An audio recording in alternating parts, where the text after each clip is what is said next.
I have a Pi Zero here in an acrylic case, which I already peeled off the backs for, which you should make sure to do first. This is the non-Wi-Fi variant, but it works the same for the Wi-Fi variant. They're pretty, I guess, small and low powered, so you don't really need active cooling, nor heatsink, although if you plan on gaming or doing something special, it doesn't hurt to have a heatsink. So here I'm just getting off the screws.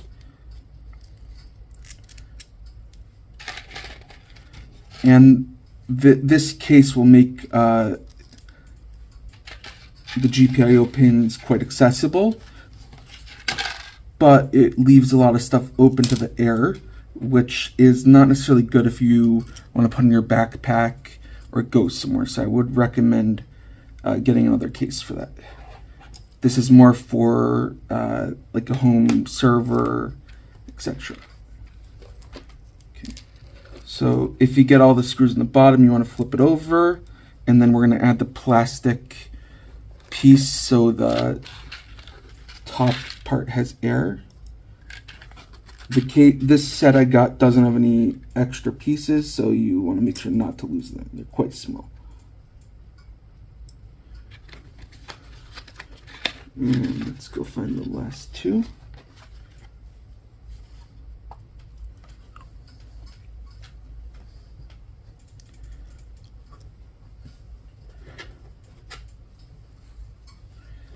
Put it over. Make sure with the Pi Zero, you have two micro USBs, at least in my version. One of them is only for power, and the other one is only for USB input. So make sure not to switch them around because it might cause some issues.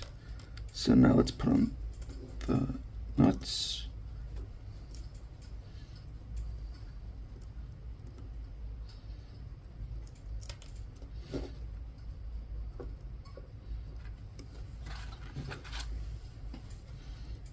And then we will tighten it at the end.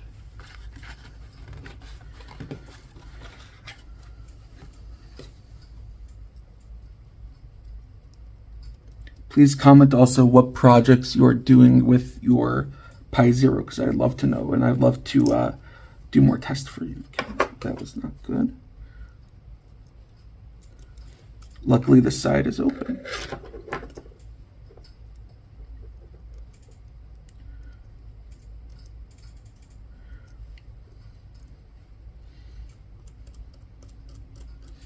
I'm going to tighten them a bit, and then after they're tightened enough, you could flip it over and use a screwdriver to get the rest. Again, it's kind of irritating that even though the case was under $2, which is a pretty decent deal, you do not get any spare parts. So also, if you're unassembling it, you should kind of do it in a clean environment, in a place where you won't lose screws and other parts. Additionally, so there's a micro USB, and then there's, I forgot if it's either micro HDMI or mini HDMI. So you will need an adapter if you want to have display. And then only the W mode has Wi-Fi and Bluetooth, the other one doesn't. But it does work with the Wi-Fi adapter. I checked. I got a micro USB to USB-A, and then I had a USB Wi-Fi adapter, and it did work. Obviously, not all Wi-Fi adapters are supported in Linux and by the Raspberry Pi, so you could kind of, if you already bought them, just it's worth your while to test them and then find the right model number and see if there's a driver or Ubuntu package, let's say, that has it.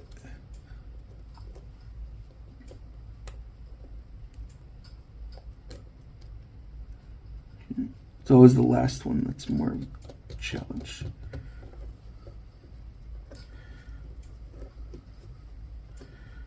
Okay.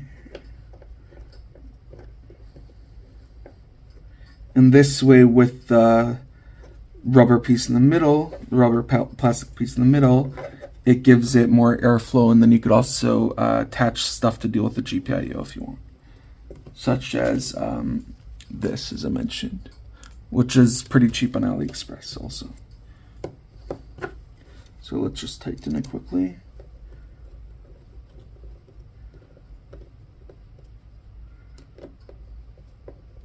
And there you go.